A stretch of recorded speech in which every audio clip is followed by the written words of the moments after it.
Absolutely. And you can see it, Terrence Williams, 23 points a game to lead all of the scorers down in Central Florida. See, I think with Terrence I'm really proud of him. Haven't had the opportunity to coach him in the early part of the season. He's a guy who's greatly improved. They played him at the point guard position. He has the ability to get into spaces, and with better shooting around him, he'll rack up high assist numbers. Plus, you combine his athleticism with his feel for the game, he really has a chance to be a special player. Right. And Jrue Holiday, 19.3 points a game for the week. Yeah. Jrue Holiday, I think that this guy that, when he had the injury, he stepped in, and all of a sudden he becomes a starter in Philadelphia.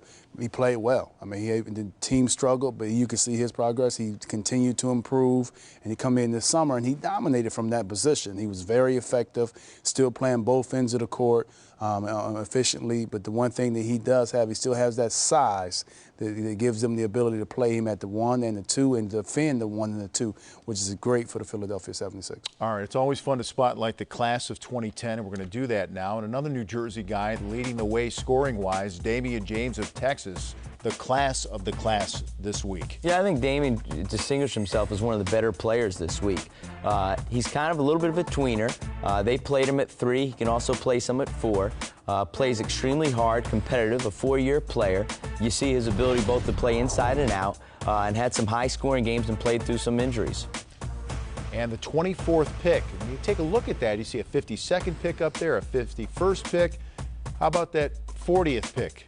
That 40th pick was mean. He came out and he was trying to be aggressive and attack on the offensive end. He was attacking on the defensive end. He was the guy that was playing like I'm ready to contribute. I'm ready to play right now from the beginning. Just from his effort.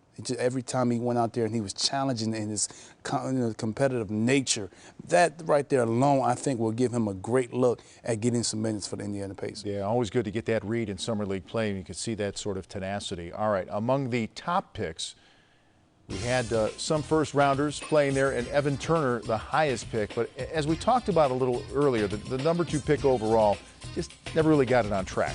Yeah, it was a struggle for him, and as we talked about, he's at his best with when the ball's in his hands.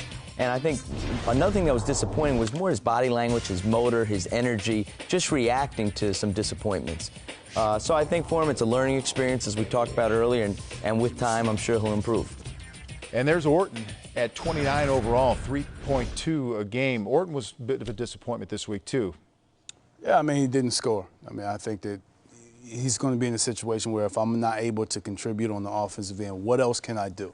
And I think that time will come in training camp, and Coach Van Gundy and his staff will get to him, and they'll try to say, okay, well, these are the ways you can be effective on our team. So he'll continue to develop, and now it's no more class. It's just all basketball, so he will continue to improve on that offensive end.